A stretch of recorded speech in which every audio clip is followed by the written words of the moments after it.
Palácio Real de Caserta.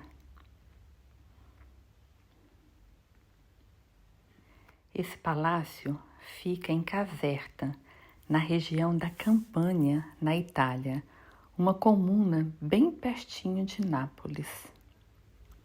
Essa é a entrada do palácio. Observa nas esculturas, nas pinturas, na pintura no teto. É uma coisa espetacular. Essa escadaria se tornou um modelo de arquitetura posterior devido à sua beleza, mas também esconde um pequeno segredo. Quando o rei entrava no palácio, uma música celestial enchia o ar enquanto ele subia essa escadaria. E de onde saía esse som, já que não havia quarteto de cordas? Eles imaginavam: será que o som vinha do céu? Bem, quase isso. Na cúpula, com afrescos que retratam o templo de Apolo, os músicos ficavam escondidos em um espaço secreto para receber o rei com aquela melodia celestial. Agora vamos entrar na Capela Palatina e depois seguiremos para os apartamentos reais.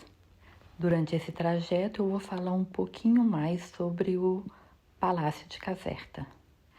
Eu fiquei impressionada com o tamanho desse palácio. Ele foi declarado Patrimônio da Humanidade pela Unesco em 1997. E, em termos de volume, é a maior residência real do mundo, com mais de 2 milhões de metros cúbicos. Eu entrei no palácio por volta das 10 horas da manhã e só saí às 17 horas. Andei uns 12 quilômetros, incluindo o palácio e os jardins. Foi o rei de Nápoles, Carlos de Bourbon, que encomendou a construção do Palácio Real de Caserta em 1752. Para vocês terem uma ideia do tamanho e da grandiosidade desse palácio, ele exigiu que o edifício fosse grande e pomposo de forma a poder competir com o Palácio de Versalhes na França e o Palácio Real de Madrid. A área completa do palácio tem uma área total de 47 mil metros quadrados, 5 andares, 1.200 salas, Capela da Corte, Biblioteca Palatina, uma fábrica de seda, casa de caça, um teatro inspirado no Teatro San Carlo de Nápoles. E os aposentos reais datam do final do século XVIII e início do século XIX. Esse palácio foi morada de vários reis de Nápoles. É uma bela representação da arte barroca. Tem muitas obras de artes, móveis e riquezas expostas nos salões dos apartamentos reais. É cada pintura mais linda do que a outra. Vou mostrar agora algumas curiosidades do Palácio de Caserta. As primeiras pedras foram colocadas em 1752, mas levou várias décadas para serem concluídas. O custo foi muito alto, quase 8.800.000 ducatis, o que equivale hoje em dia a 300 bilhões de euros. Olha essa curiosidade sobre o bidê que se usa no banheiro. Os italianos gostam de tradições e é um objeto querido que eles sentem muita falta quando viajam para o exterior, que é o bidê.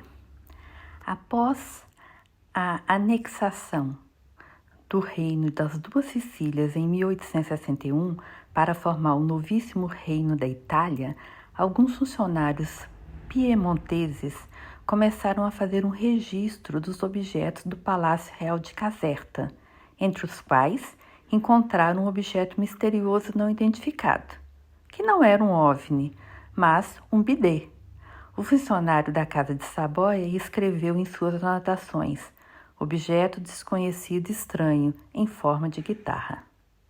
O bidê, na época, não foi o único achado interessante do palácio. No centro da sala de verão, pode-se ver uma bela mesa que parece não ter características distintas particulares, exceto que é feita de mármore particularmente fino. Mas se você olhar mais de perto, notará que não é feita de mármore, mas de madeira. A mesa é uma seção transversal de um tronco de árvore. Foi usada uma técnica especial que permanece misteriosa até hoje, para torná-la clara, sólida e brilhante como mármore.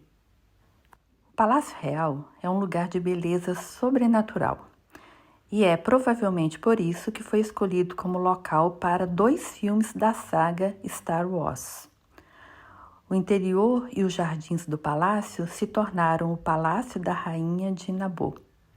A rainha Maria Carolina era uma leitora voraz. Quando se mudou para o Palácio Real, ela não podia ficar sem os seus livros. Assim como fazemos hoje em dia com os nossos tomos favoritos, ela os levou para sua nova casa, trazendo uma seleção de sua biblioteca pessoal que ocupou nada menos do que 6 salas do palácio. Agora vamos conhecer os Jardins de Caserta. Ao sairmos do Palácio de Caserta, na parte de trás, encontramos um jardim imenso. Vocês podem conhecê-lo andando a pé, de bicicleta ou em carrinhos que são alugados bem na entrada do jardim. Muita gente, acredito que habitantes locais, caminham e correm pelo jardim, fazendo atividade física. Já pensou praticar atividade física num local desse? É muito bom. Esses jardins foram inspirados nos parques de Versalhes. O jardim combina bosques naturais com jardins bem cuidados e é o lar de centenas de plantas raras e exóticas. Ao projetar o Palácio de Caserta, Luigi imaginou os jardins como uma extensão do palácio, com os edifícios e jardins telescópicos ao longe. Para conseguir esse efeito, Vanvitelli criou uma série de paisagens longas e retas que terminavam em vistas com perspectiva do palácio. Ele também utilizou uma série de espelhos e poços refletidos para ampliar ainda mais as linhas de visão. Os jardins se espalharam por 120 hectares e foram concluídos em 1786, mantendo o status de um dos mais belos jardins da Europa desde então. Qual é a história dos jardins do Palácio de Caserta? Projetado por Luigi Vanvitelli, as obras para o jardim do Palácio Caserta começaram em 1753 e combinaram o projeto do jardim renascentista italiano com uma solução para os jardins de Versalhes. Luigi introduziu o efeito telescópio, desenhando uma avenida reta que começava em Nápoles e terminava no topo da cachoeira, que ficava no final do jardim do Palácio Real de Caserta. Foi feito um projeto reduzido e o atual jardim do Palácio Real de Caserta é uma versão reduzida do projeto de Luigi.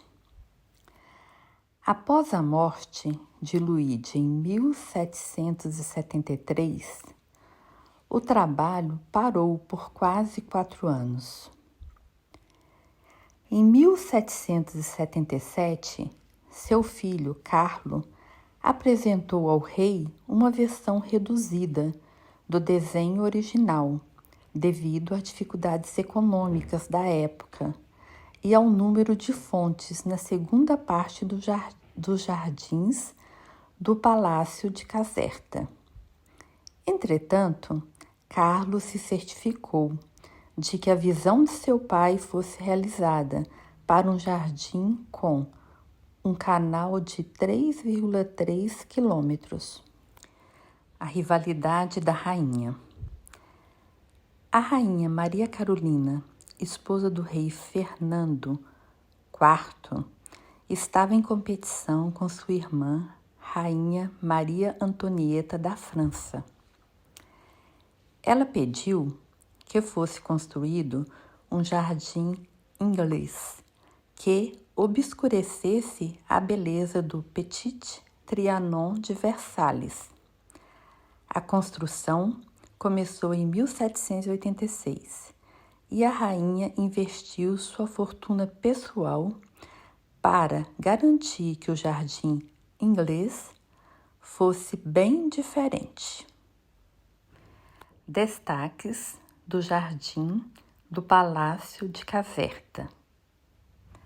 As fontes. No jardim do Palácio de Caserta, você encontrará um longo beco com fontes e cascatas artificiais que enchem várias bacias ao longo de um canal. Cada fonte é decorada com valiosas esculturas de golfinhos, Aeolus, Ceres, Vênus, Adonis e muito mais. As fontes foram projetadas de forma que parecem ser muito mais curtas do que seu comprimento real de 3 quilômetros, graças a cachoeiras curtas e grandes poças de água, criando um efeito de óptica. O Aqueduto Carolino.